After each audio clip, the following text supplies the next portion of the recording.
মন্দিরে গানের ভিডিও দেখে শুভকে খুঁজতে ছুটে এলো আদি। হ্যাঁ বন্ধুরা, এমনটাই দেখা যাবে। তাই সম্পূর্ণ জানতে ভিডিওটিতে লাইক দিয়ে চ্যানেলটি সাবস্ক্রাইব করে দেখতে থাকুন। গল্পের শুরুতে দেখা যাবে শুভ একটা লাঠি নিয়ে বলে, আমার সন্তান আর আমার ক্ষতি করতে এসেছিস? তখনই ঠাকুরমশাই বলে, না না মা, আমি এই মন্দিরের ঠাকুরমশাই, আমি তোমার ক্ষতি করতে আসিনি।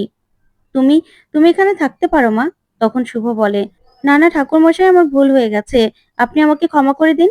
এই বলেই ঠাকুরমশাই পা ধরতে গেলে ঠাকুরমশাই বলে, না না মা, মন্দিরে অন্য কারো পা ছুঁতে নেই। তোমাকে দেখে তো ভদ্রঘরের মেয়ে মনে হচ্ছে, তুমি বিপদে পড়েছো না? ঠিক আছে, তুমি এখানে থাকতে পারো, কোনো সমস্যা নেই। তুমি তোমার সন্তানকে আর নিজেকে বাঁচানোর জন্যই তো এটা করেছো, আমি কিচ্ছু মনে করিনি। তুমি বরং একটু ফ্রেশ হয়ে নাও, তারপর একটু পরে মন্দিরে প্রসাদ দেওয়া হবে, তুমি বরং খেয়ে নিও, ঠিক আছে? এই বলে ঠাকুরমশাই চলে গেলেই শুভ নিজের পেটে হাত দিয়ে বলে, তোর মা তোকে অভুক্ত রাখবে না, দেখেছিস আমাদের সঙ্গে না ভগবান আছে। এখন থেকে আমি আমি আমার নিজের জন্য যা করার করব। ওইদিকে দেখা যাবে আদি কেশবকে নিয়ে বসে আছে। তখন আদি বলে, কেশব শোনা, তোর মাকে তো আমি কোথাও খুঁজে পেলাম না রে। একটা রাত পেরিয়ে গেল, কোথায় চলে গেল শুভ? ও তো আমার জন্য একটু অপেক্ষা করতে পারতো, আমার সঙ্গে তো কথা বলতে পারতো। আমার উপর এতটাই অভিমান যে ও চলে গেল। ওইদিকে শুভ ফ্রেশ হওয়ার জন্য জল দিয়ে মুখ ধুতে যায়। ঠিক তখনই জলের মধ্যে নিজের ছায়া দেখে চমকে ওঠে শুভ। তখনই নিজের ছায়াই নিজেকে বলতে থাকে, কি শুভ, নিজের চেহারাটা দেখেছিস?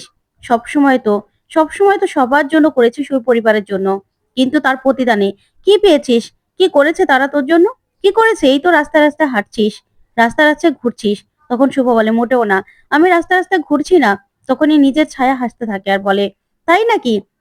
তোর নিজের দিকে তাকিয়ে দেখেছিস? তুই তো কয়দিন পরে মা হবি। তখন তখন সন্তানকে নিয়ে কোথায় যাবি? কি ভেবেছিস? হ্যাঁ, তোকে এইভাবে এইভাবে সবাই ছুঁড়ে ফেলে দিল এত বছর ধরে, সবার তুই খেয়াল রাখলি, আর তুই দেখ, একটা কাণ্ডের জন্য তোকে এইভাবে সবাই ধাক্কা দিয়ে বাড়ি থেকে বের করে দিল। তারপরেও তুই সবার হয়ে কথা বলবি? তখন তো শুভ এই কথাগুলো ভেবে খুব কষ্ট পায়। ওইদিকে অরণা বসে বসে কাঁদছে। আর শুভকে শুভকে যে মিথ্যে কথা বলে ফাঁসিয়েছে সে কথাগুলো ভেবে বলে, আমি বৌদি ভাইকে ফাঁসিয়েছি, মিথ্যে কথা বলেছি, সব দোষ আমার। আমাকে তো বৌদি ভাই বাঁচাতে চেয়েছিল, কিন্তু আমার জন্য বৌদি ভাইকে এই বাড়ি থেকে বেরিয়ে যেতে হলো। সবকিছু আমার জন্য হয়েছে, সবকিছু। আমি খুব খারাপ। ঠিকই তো, বৌদি ভাই আমাকে বাঁচানোর জন্য গিয়েছিল, আমাকে অনেক বাঁচাতে চেয়েছে, অনেক বারণ করেছে, কিন্তু আমি তো শুনিনি। আমি তো ওই আকাশ সেনের ফাঁদে পা দিয়ে দিয়েছিলাম। এই বলে নিজের হাতটা নিজে কেটে ফেলে অরণা। তখন চিৎকার করে কাঁদতে থাকে আর বলে, কি করব আমি? নিজেকে তো শেষ করেও দিতে পারবো না। আমার জন্য সব ঝামেলা, কারণ আমার শরীরে আরেকটা প্রাণ বেঁচে উঠছে, তাকে তো আমি মারতে পারবো না। কি করব আমি? নিজের সন্তানকে তো আমি এইভাবে শেষ করে দিতে পারবো না। কিন্তু সবকিছু আমার জন্য হয়েছে, সবকিছু। আমি তো সত্যিটা বলতেও পারছি না কাউকে। তখন আকাশ দাঁড়িয়ে দাঁড়িয়ে সবটা দেখতে থাকে।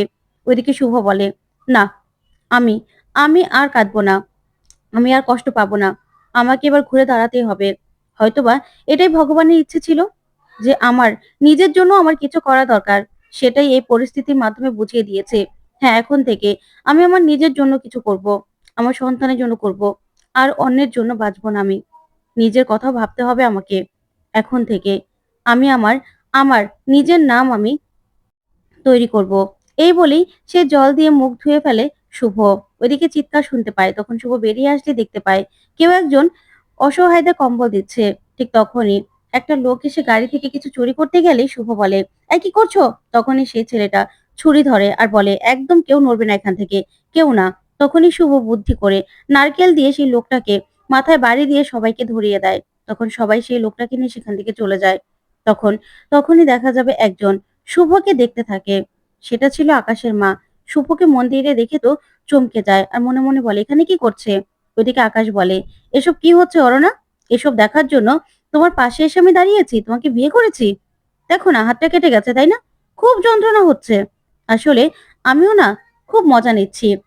এই যে তুমি কষ্ট পাচ্ছ, এই এক একটা কষ্ট ওই আদ্রিত রয়ের একদম কলিজায় গিয়ে বিঁধবে। ও বুঝতে পারবে নিজের বোনের কিছু হলে একজন ভাইয়ের কেমন লাগে। আমার বোনের জন্য আমারও না ঠিক এরকম ভাবে কষ্ট হয়। হাতটা কেটে গেছে তো, দাঁড়াও, আমি ওষুধ লাগিয়ে দিচ্ছি। এই বলে অরুণাকে জোর করে ওষুধ লাগিয়ে দেয় আকাশ আর বলে, শোনো, কেটে গেছে তো, একদম চিৎকার চেঁচামেচি করবে না। তখন এই বলেই আকাশ চলে যায়। তখনই অরুণা দরজাটা লাগিয়ে বলে, আমি খুব খারাপ, বৌদি ভাই, তোমার এই বোন খুব খারাপ। তোমার এই বোনের জন্য তোমাকে বাড়ি থেকে বেরিয়ে যেতে হলো। কি করব আমি? কি করব? আমি যে কিচ্ছু করতে পারছি না।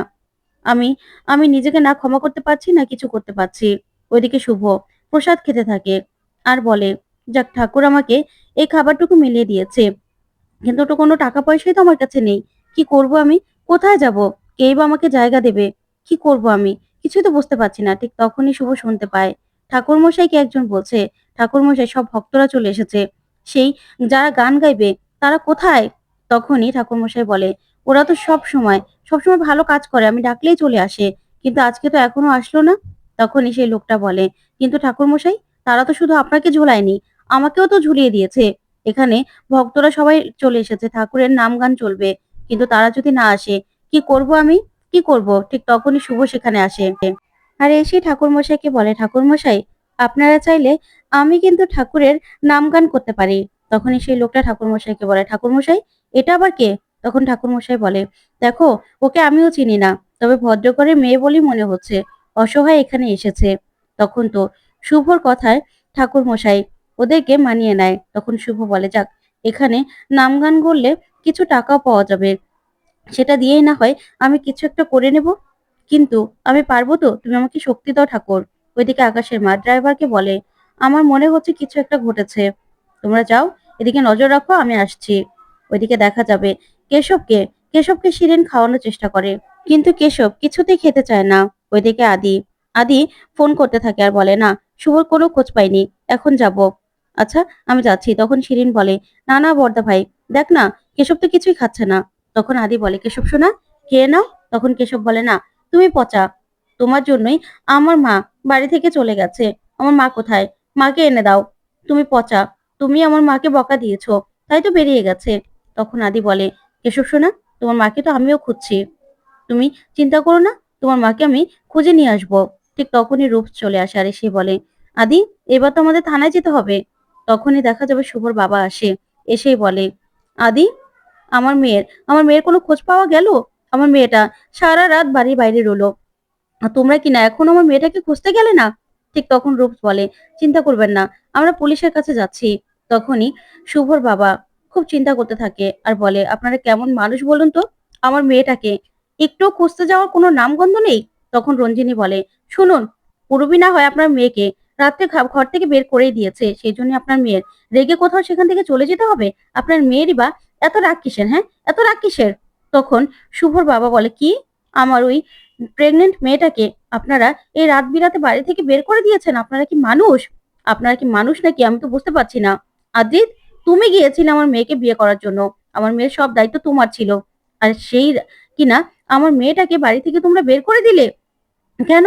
এতটা অবিচার আমার মেয়ের উপর তোমরা কি করে করতে পারো? কি করে? ওইদিকে ঠাকুরমশাইকে সেই লোকটা বলে, ঠাকুরমশাই সবাই তো এসে পড়েছে, এবার কি হবে? ঠিক তখনই শুভ সেখানে এসে হাজির হয়। তখন ঠাকুরমশাই বলে, ওই তো ওই তো মেয়েটা চলে এসেছে, এবার সবকিছু ভালো হবে দেখো। অন্যদিকে শুভর বাবা বলে, আমার মেয়েটা কোথায়? আমার মেয়েটাকে এবার খুঁজে পেলে আমার কাছে আমি নিয়ে যাব।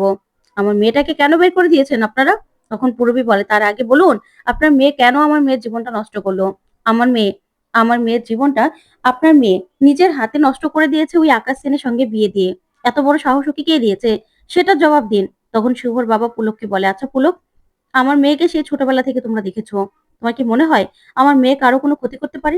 তখন পুলক বলে, মিস্টার চ্যাটার্জি, আপনি একটু শান্ত হন, মাথাটা ঠান্ডা করুন। তখনই আকাশ আর মোহনা উপর থেকে নেমে আসে। তখন আকাশ বলে, কেন? এই শুভলক্ষ্মী বাড়ির জন্য কি করেছে না করেছে সেটা আমি জানি না। তবে তবে শুভলক্ষ্মী আমাদের দাঁড়িয়ে থেকে বিয়ে দিয়েছে। আর অরণ্যা যে প্রেগনেন্ট সেটাও শুভলক্ষ্মী জানতো। কই আপনাদের তো প্রমাণ দেখিয়েছি। তাহলে আপনারা বলছেন না কেন কিছু? বলুন, ওনাকে বলুন ওনার মেয়ের কুকীর্তিগুলো। ওইদিকে শুভ মন্দিরে গান গাইতে থাকে। তখনই একটা ছেলে ব্লগ করতে থাকে আর ভিডিও করতে থাকে। তখনই সেই ভিডিওগুলো দেখেই আদ্রিত ছুটে আসে শুভর কাছে। তো বন্ধুরা, কেমন লাগলো আজকের আপডেট? কমেন্ট করে জানাও। ধন্যবাদ।